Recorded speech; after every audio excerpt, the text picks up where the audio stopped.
네, 복된 주일입니다. 이 자리까지 나오신 모든 분들을 다시 한번 진심으로 환영합니다. 네, 계절은 여름을 향해서 가야 되는데 이 날씨가 여름이었다가 가을이었다가 오락가락하고 있습니다. 이런 변화가 많은 시기에 또 혹 건강에 어려움이 있을 수 있으니 모든 분들이 각자 잘 이렇게 건강을 챙기셔서 어렵지 않게 또 이 시기를 잘 지나가게 되기를 바랍니다. 자, 오늘 우리의 말씀은 하나님께서 아브라함에게 순종이라는 것을 가르쳐 주신다는 내용입니다. 그럼 아브라함이 하나님께 불순종하며 살았기 때문에 순종을 가르쳐 주시느냐? 그게 아니라 순종이라는 것을 통해서 하나님께서 아브라함에게 정말 중요한 것이 무엇인지를 가르쳐 주시고자 하는 그 말씀입니다. 아브라함이 이미 지나온 세월이 있습니다. 하나님의 부르심을 받아서 갈대아 우르에서 떠나서 하란으로 갔고 또 하란에서 가나안 땅까지 하나님께서 가라 지시하신 그 명령을 따라서 그렇게 갔습니다. 하나님의 계시를 따라서 하나님의 인도하심을 따라서 참 갈 곳 없는 정처 없는 나그네 길을 걸어갔던 것이 그게 아브라함의 걸음입니다. 그렇지만 그 걷는 걸음 그 자체를 보면은 나그네와도 같은 걸음이지만 분명한 것은 하나님께서 인도하신 길이다라는 그 사실입니다. 그리고 또 하나 아브라함은 하나님께로부터 모든 것을 공급받다 살았다는 사실입니다. 애굽에서도 그랬고 그랄 땅에서도 그랬고 자신의 아내 사라를 여동생이라고 속이면서까지 생명을 보존해야 하는 참으로 어떻게 보면 굉장히 비참한 그런 형편이었죠. 그런데 그런 비참한 형편과 또 그런 범죄함에도 불구하고 하나님께서는 아브라함에게 오히려 그들에게 은혜를 입게 하시고 또 오히려 재산이 더 많이 이렇게 늘어나게 그렇게 하시는 그런 도우시는 손길 속에서 살았습니다. 아브라함이 어디 농사를 지었겠습니까? 뭘 했겠습니까? 그냥 가만히 두면은 자신이 가지고 있는 것들을 이렇게 그냥 소비하면서 그렇게 되면 자연스럽게 가난해지게 되죠. 들어오는 건 없는데 나가는 것만 있으면 자연스럽게 이제 빈곤한 삶을 살 수밖에 없을 것인데 참 희한하죠. 희한하다라는 표현밖에는 달리 표현할 수가 없는데 그런 이상한 일들을 만나는 과정 속에서 오히려 아브라함의 재산은 더 늘어가게끔 하시는 겁니다. 그래서 아브라함이 계속 살아가게 됐죠. 그리고 아브라함은 하나님의 약속을 받아서 살아온 그 삶이었습니다. 아브라함으로서는 한 번도 기대하지 못했죠. 만약 아브라함이 갈대아 우르 땅에 그대로 있었다면요. 아마 자신은 그냥 나는 평생 자녀를 낳을 수 없는 몸인가 보다 라고 생각을 하고 아내 사라와 같이 그냥 사랑하면서 내게 주어진 일생을 살다가 그냥 끝나면 끝이다 그렇게 생각할 수 있었을 것입니다. 그런데 하나님께서 나타나셔서 아브라함에게 내 자손이 하늘의 별과 같이 많을 것이다 라고 약속을 해주셨죠. 생각도 못 해본 약속입니다. 그죠? 지난 세월 75년 세월을 살아오면서 자녀를 낳기 위해서 수도 없는 그런 시도를 했었겠죠. 그러나 하나님께서 허락하지 않으셨는데 어느 날 하나님께서 나타나셔가지고 자녀가 그것도 하늘의 별처럼 많을 것이다. 큰 민족을 이루고 창대하게 하실 것이다. 그렇게 약속으로만 끝나는 줄 알았는데 100세가 되었을 때 드디어 이삭이라는 아들을 이제 만나게 되는 것입니다. 하나님께서 그렇게 아브라함에게 은혜를 베풀어 주셨죠. 그리고 그 전까지는 나그네와도 같은 그런 삶을 살던 이 아브라함이었는데 이 아비멜렉이라는 블레셋 족속의 그 족장과 언약을 체결하게 되면서 이제는 정착지를 갖게 되었습니다. 그러니까 백세의 아들도 얻었지요. 그동안은 나그네처럼 이곳저곳을 정처 없이 떠돌았는데 이제 자기가 살 터전을 이제 구하게 된 것입니다.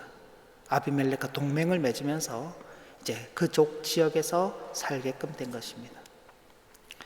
그때보다도 더 행복할 때가 있었을까? 요즘 우리 지안이 날마다 크는 모습 보면서 그냥 미소가 그냥 떠나지 않죠. 그럼 100세에 얻었다고 생각해 보세요. 그냥 뭐 좋아 죽죠. 근데 이제는 주변의 여건까지도 안정적이 되니까 뭐 아브라함 생각에 이제는 내가 죽어도 여한이 없다, 뭐 그런 이제 표현을 쓸 수도 있겠죠. 그런데 그렇게 세월을 어느 정도 보냈는지 알 수 없습니다만 많은 분들이 이제 예상하기는 그래도 이삭이 그 등짐을 지고 장작을 메고 이렇게 산을 오를 정도, 3일 길을 가고 산을 오를 정도 같으면은 적어도 한 15살 정도는 됐을 것이다. 그렇게 이제 추정을 많이들 합니다. 그렇죠? 그러니까 한 15년 정도를 그렇게 행복하게 살았는데 어느 날 갑자기 하나님께서 성경 본문에는 아브라함을 시험하시기 위해서 찾으셨다, 그렇게 말씀하고 있습니다. 아브라함을 찾아오시고는 하시는 말씀이 너 아들 있지? 너가 사랑하는 독자잖아. 그 아들을 내가 내게 지시하는 곳으로 데리고 가서 번제로 드려라. 정천벽력 같은 소리죠. 근데 우리가 가지고 있는 이 창세기의 말씀은 거기에 어떤 그 다른 그 내용이 첨부가 되어 있지 않습니다. 그 말씀에 이어서 바로 나오는 말씀이 아브라함이 아침에 일찍 일어나서 아내 사라는 집에 두고 집에 있도록 하고 두 종과 이삭만 데리고 장작을 패가지고는 그걸 가지고는 3일 길을 걸어가서 하나님께서 지시하신 그 모리아 땅에 이르렀다라고 그렇게 말하고 있습니다. 그리고는 그 모리아 땅에 가서는 그 두 종들마저도 그냥 두고 이삭에게 번제로 드릴 그 장작을 짊어지게 하고는 산을 올라가는 것입니다. 분명 이제 이삭이 볼 때도 그렇죠. 아니 아버지가 번제를 드리러 간다 그러는데 번제에는 제물이 있어야 되는데 제물이 보이지 않는 것입니다. 그래서 이렇게 말합니다. 불과 나무는 있지만 번제 드릴 제물은 어디 있습니까? 참 그 말을 들은 이 아브라함의 마음이 어땠을까요?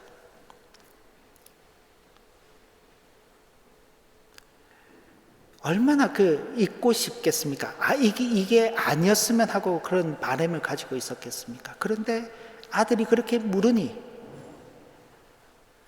제물은 너야 라고 그렇게 말해야 되는데 그렇지 못하는 겁니다. 애둘러서 하나님께서 준비하실 것이다. 그러고는 하나님께서 지시하신 그 장소에 도착하자마자 제단을 쌓고는 나무를 이렇게 딱 놓고 번제단을 딱 만들어 놓고는 아들 이삭을 잡아 묶어서 칼로 죽여 번제를 드리려고 했던 것입니다. 그때 하나님의 사자가 임하게 됩니다. 자신의 아들을 죽이려는 아브라함 앞에 하나님의 사자가 임하여서 이삭에게 손을 대지 말라라고 말씀하시며 아브라함이 하나님을 경외하는 줄 알고 계신다. 예비하신 수량으로 번제를 드리게 하시는 것입니다. 그리고는 다시금 아브라함에게 그가 하나님의 말씀에 순종한 것을 칭찬하시면서 이 약속을 하시는 것입니다. 내가 내게 큰 복을 주고 내 씨가 크게 번성하여 하늘의 별과 같고 바다의 모래와 같을 것이며 내 씨가 그 대적의 성문을 차지할 것이며 또 내 씨로 말미암아 천하 만민이 복을 받을 것이다.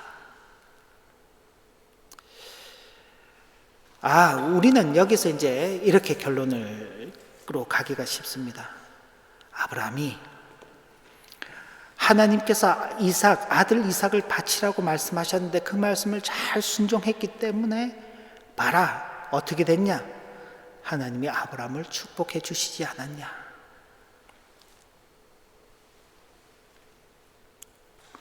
그런데 그렇게 가기에는 너무 단순하게 보는 면이 있습니다. 자, 아브라함은 그 모든 과정을 겪으면서 그 땅의 이름을 여호와 이레라고 그렇게 불렀습니다. 여호와 이레. 우리가 가끔 이렇게 쓰는 표현들이죠. 하나님께서 준비하신다는 의미입니다. 자, 하나님께서 이삭 대신 바칠 숫 양을 준비해 주셨죠. 그러니까 현상으로 보면은 하나님께서 이삭 대신에 다른 재물을 준비해 주셨구나라는 그 재물에만 볼 수 있는데, 하나님께서 준비하신다는 그 말에는 또 다른 의미가 있죠. 그럼 아브라함은 뭘 준비했나요? 아브라함은 아무것도 준비한 게 없는 것입니다. 모든 것은 하나님께 있다라는 고백이 되는 것입니다. 그리고 모든 것이 하나님께 있다라는 그 말은 하나님을 다시 어떤 분으로 보고 있는 것인가요? 창조주 하나님으로 보고 있는 것입니다. 이 관점이 굉장히 중요합니다. 자, 여기까지는 성경에 있는 내용 그대로입니다. 자, 이삭을 제물로 바치라는 하나님의 이 명령, 그리고 어떤 다른 군말이 기록이 되어 있지 않아요. 그저 묵묵하게 아브라함이 순종하는 그 내용들, 그 모습은 어떻게 여러분들 상식적으로 이해가 되십니까? 그러실 수 있으시겠어요? 어때요? 용현 형제, 어때요? 무슨 그런 하나님이 다 있어 그러겠죠. 믿음 좋은 남편이 하나님께서 그 말씀을 하시니까 내가 아들을 바쳐야 되겠다, 딸을 바쳐야 되겠다 그러면은 그 아내가 보고 당신의 믿음이 부럽습니다, 그렇게 하십시다 그럴까요? 도대체 무슨 소리냐고, 어떤 하나님이 그러냐고, 그러고도 하나님이 맞냐고 그럴 수 있지 않겠습니까?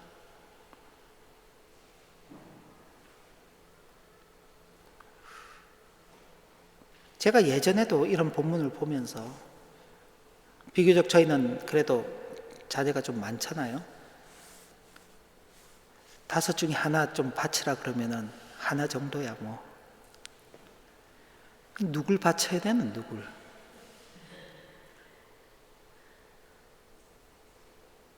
우리 10손가락 중에 깨물어서 안 아픈 손가락 없다는 것처럼 누굴 바칠 수가 없는 겁니다.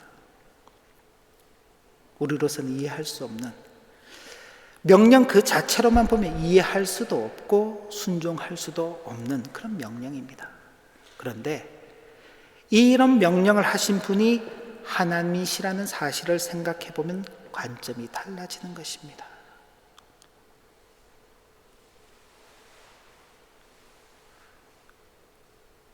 모든 것을 다 가지고 계신 하나님, 이 세상을 창조하시는 그 하나님께서 하시는 명령이다.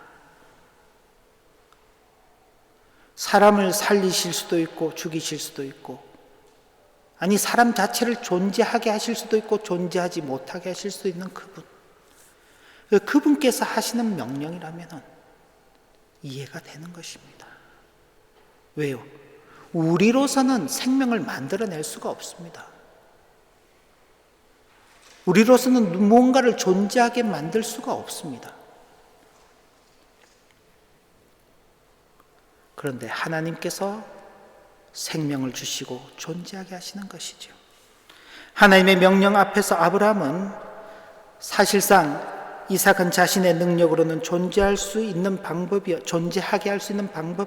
전혀 없는 아들이었다는 것을 알게 되는 것이죠. 이 명령이 있기 전까지만 해도요, 이삭은 누가 낳았나요? 자기와 사라가 낳았지요. 자기가 사라와 낳았습니다. 근데 이 명령을 딱 받고 난 다음에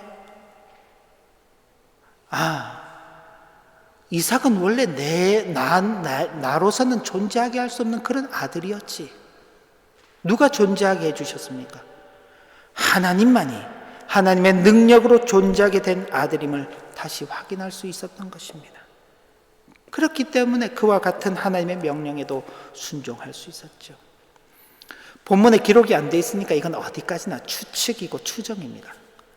하나님의 그 명령을 받은 그때 아브라함이 그럼 사라한테 말도 하지 않고 몰래 이삭 밭으로 데리고 갔을까요?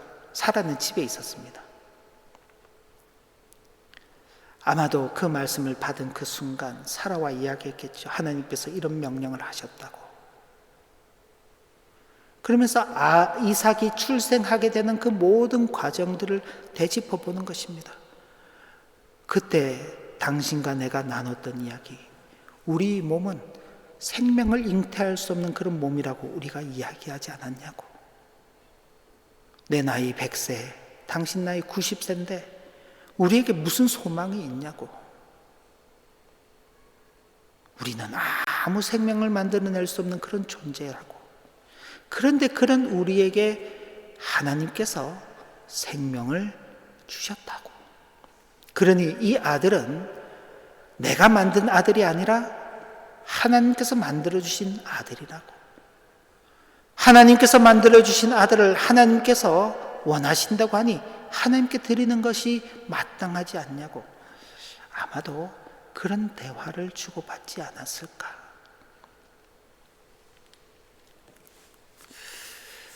하나님께서 아브라함에게 명령하신 이것은 역사 속에서 딱 한 번 있었던 명령입니다. 우리에게 다시 이런 요구를 하지 않으십니다. 그런데 그 한 번의 명령을 통해서 모든 하나님의 백성들을 교훈하시고자 하는 것입니다. 무엇을 교훈하시고자 하느냐? 바로 인생은 하나님께서 존재하게 하지 않으면 존재할 수 없는 그런 존재라는 것입니다. 자, 이삭을 보면서 하나님께서 만드신 아들이다. 그럼 자신은요? 아브라함 자신은 누가 존재하게 했나요? 하나님께서 존재하게 하신 것입니다. 아브라함이 그 고백을 하면서 여호와 이레라고 했을 때 모든 것을 준비하시는 하나님, 하나님께 모든 것이 있다라는 그 고백이 바로 오고는 모든 하나님의 백성들로 하여금 하나님만을 바라보게 하는 것입니다. 그리고 이 사건에 대해서 훗날 신약 성경의 로마서를 기록한 사도 바울은 이 부분을 이렇게 해석하고 있습니다. 로마서 4장 17절 말씀입니다. 같이 한번 보겠습니다. 기록된 바 내가 너를 많은 민족의 조상으로 세웠다 하심과 같으니 그가 믿은 바 하나님은 죽은 자를 살리시며 없는 것을 있는 것으로 부르시는 이시니라. 그러니까 아브라함은 하나님을 어떤 분으로 인식하고 있었느냐? 죽은 자를 살리시는 분, 없는 것을 있는 것으로 만드시는 분. 자기의 삶이 그랬잖아요. 아니, 애굽 왕에게 가가지고 자기 아내를 여동생이라고 속였는데도 살아나왔잖아요. 그게 그랄 땅에 가서도 또 그랬죠. 하나님께서 그를 지키시고 보호하여 주셨습니다. 죽은 것과도 같은 그 인생을 하나님께서 살려주셨죠. 아들 이삭은요, 없는 존재였습니다. 없는 것. 그런데 있게 하셨죠. 그러니 하나님께서 원하신다면 무엇이든지 하는 것입니다. 무엇이든지. 그 이해가 없으면은요, 못하지요. 못하는 겁니다. 이런 하나님의 인식은 이 사건의 당사자인 이삭은 물론이거니와 이삭을 넘어서 야곱에게로 가는 것입니다. 이삭의 걸음도 그렇고 야곱의 걸음도 그렇습니다. 그들이 하나님께서 모든 것을 다 허락해 주시고 하나님의 인도하심이 없다면 살 수 없는 그 인생길이라는 것을 그들 속에서도 하나님께서 깨닫게 하시는 것이죠. 그리고 그것이 이스라엘 백성들에게로 이어져 가는 것입니다. 그렇게 끝나는 것이 아니라 우리는 성경을 통해서 모든 신약의 성도들이 바로 이런 하나님에 대한 인식을 요구받고 있다는 사실을 확인하게 되는 것입니다. 그리고 히브리서에서도 이 내용을 또 이렇게 증거하고 있습니다. 히브리서 11장 17절부터 19절까지 말씀입니다. 같이 읽습니다. 아브라함은 시험을 받을 때에 믿음으로 이삭을 드렸으니 그는 약속들을 받은 자로 돼 그 외아들을 드렸느니라. 그에게 이미 말씀하시기를 내 자손이라 칭할 자는 이삭으로 말미암음이라 하셨으니 그가 하나님이 능히 이삭을 죽은 자 가운데서 다시 살리실 줄로 생각한지라. 비유컨대 그를 죽은 자 가운데서 도로 받은 것이니라 라며 이 순종이 어떻게 가능했는지 그렇게 증거하고 있는 것입니다. 죽은 자를 살리시는 하나님, 없는 것을 있는 것으로 만드시는 그 하나님, 그러니까 하나님이 어떤 분이신지에 대한 그 인식 속에서 살아가는 것입니다. 그러니 우리로서는 이해할 수 없는, 어떻게 저런 일을 할 수가 있지? 자, 오늘 이 말씀을 들었으니까 집에 가서 이제 자녀들 한 명씩 이제 다 번제로 드리려고 해보십시오. 이해가 되는지, 할 수 있는지, 안 되는 것이죠. 하나님께서는 이런 명령을 우리에게 2번 요구하지 않으신다는 것입니다. 한 번입니다. 역사적으로 한 번. 그런데 내용은 다르지만은 동일한 원리들을 우리에게 요구하십니다. 우리가 요즘 마태복음을 읽어가고 있습니다. 며칠 전에 산상수 말씀을 읽었습니다. 그 속에 이런 말씀이 있습니다. 너희는 무엇을 먹을까, 무엇을 입을까, 무엇을 마실까 염려하지 말아라. 이는 이방 사람들이 구하는 것이다. 너희는 그 나라와 그의 의를 구하라. 너희들의 필요한 모든 것들이 너희에게 있어야 될 줄 하나님이 다 아신다. 먹어야 되는 것, 마셔야 되는 것, 입어야 되는 것이 필요한 줄 다 아신다. 그러나 너희는 그런 것 구하며 사는 존재가 아니다. 그의 나라와 그의 의를 구하며 살아야 하는 존재다. 자, 하나님께서 우리에게 그의 나라와 그의 의를 구하며 살아라 라고 그렇게 순종을 요구하십니다. 그럼 우리는 뭐 먹고요? 뭐 입고요? 어디서 살아야 되나요? 우리는 이제 그 질문을 하죠. 그러니까 아브라함의 경우와 좀 다릅니다만은 내용적으로는 동일합니다. 하나님께서 우리에게 요구하시죠. 순종을. 그의 나라와 그의 의를 구하며 살아라. 그럼 그의 나라와 그의 의를 구하며 사는 것은 무엇입니까? 그 고민을 안 해야죠. 그 고민을. 무엇이 하나님의 나라와 하나님의 의를 구하며 사는 삶인가? 근데 우리는 그것보다는 무엇을 먹을까, 무엇을 마실까, 무엇을 입을까에 대한 고민이 더 크죠. 왜 그런가요? 하나님에 대한 인식이 없기 때문에 그렇습니다. 분명히 이 모든 것들이 너희에게 있어야 할 줄 하늘 아버지께서 아신다 그랬습니다. 그리고 아시는 것뿐만이 아니라 이 모든 것을 너희에게 더하여 주실 것이다 라고 말씀하고 있습니다. 성경은 분명히 그렇게 말하고 있어요. 그런데 우리는 그렇게 못하죠. 아브라함이 이삭을 바친 그 믿음을 보면 대단하다. 그렇죠. 대단하다. 근데 하나님께서 우리에게 자녀 바치라는 말씀은 안 하시고 다른 이야기를 하시는 거예요. 그런 문제 앞에서는 먹어야 되는데요. 입어야 되는데요. 마셔야 되는데요. 하나님 이거 내가 일하지 않으면, 내가 열심히 살지 않으면 이거 누가 책임져 주시나요? 하나님 진짜 책임져 주실 건가요?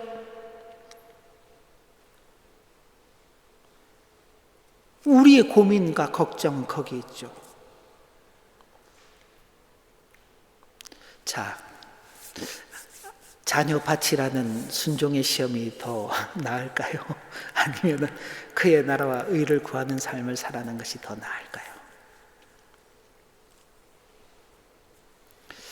어느 것이 더 낫다고 말하기 어렵습니다만 하나님께서 이런 것들을 통해서 우리에게 무엇을 기대하시는가를 생각해야 하는 것입니다.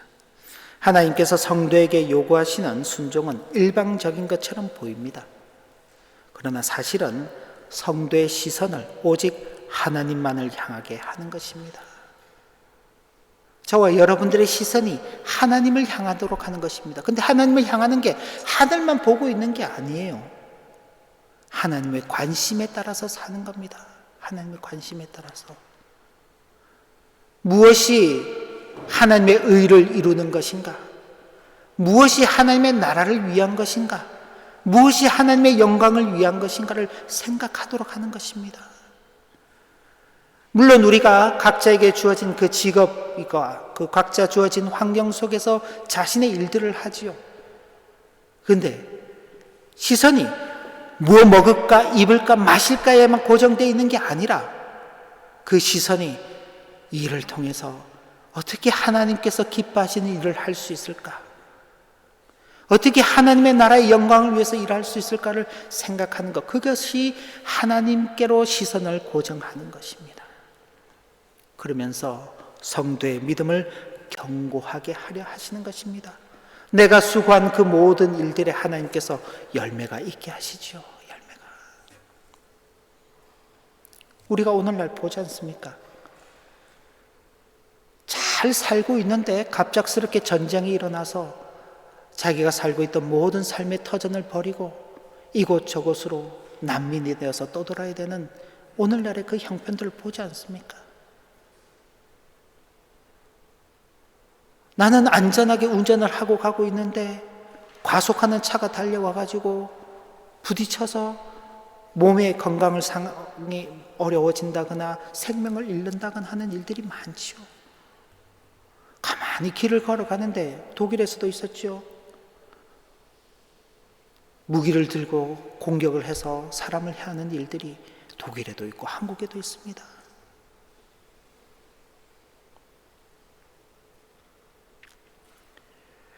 그런 우리의 현실 속에서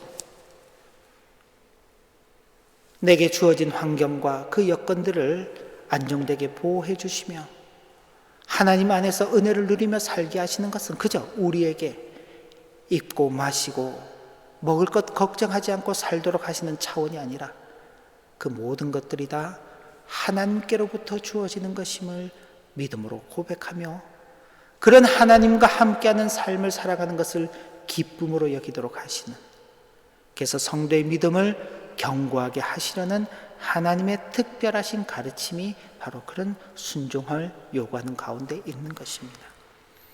이런 것들을 이해할 수 있는 영적 수준을 우리들은 갖춰가야 하는 것입니다. 성도는 하나님께서 만드신 자녀요, 하나님께서 돌보시는 자녀입니다. 우리가 애써가지고 살아가는 그런 존재가 아닙니다. 지안이가 그냥 나는 이제 엄마 아빠 필요 없어요, 그냥 내가 알아서 살 거예요, 지금 그런다고 생각해 보십시오. 살 수 있을런지 살 수 없을런지 며칠이나 갈런지 어떻게 해야 돼요?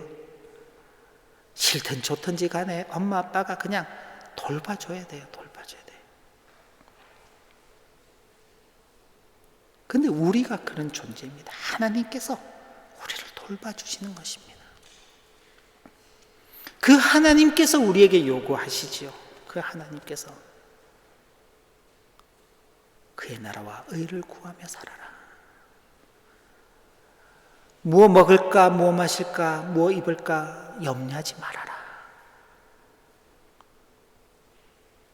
그건 누가 책임진다고요? 하늘아버지께서 책임지신다. 그렇다고 우리 보고 아무것도 안 하고 가만히 집에서 놀고 있으라는 이야기는 아닙니다. 또 그렇게 받아들이시면 안 돼요. 각자 각자에게 주어진 그 역할들을 하나님 앞에서 신실하게 감당하며 살되 그 시선과 그 속에 담겨져 있는 하나님의 가르치심의 내용들을 잘 이해할 수 있어야 한다는 말씀입니다. 하나님께서 성도에게 순종을 요구하실 때는 여호와 이레로 모든 것을 준비하시며 요구하시는 순종인 줄 알고 감사함으로 받아 기쁨으로 감당하는 성숙한 교회, 성숙한 성례 일생을 살아가야 하겠습니다. 기도합니다. 하나님 아버지, 주신 교훈의 말씀 마음에 새기며 하나님께서 요구하시는 순종 앞에 감사와 기쁨으로 감당하는 우리 모두가 되도록 인도하여 주옵소서. 예수님 이름으로 기도 올리옵나이다. 아멘.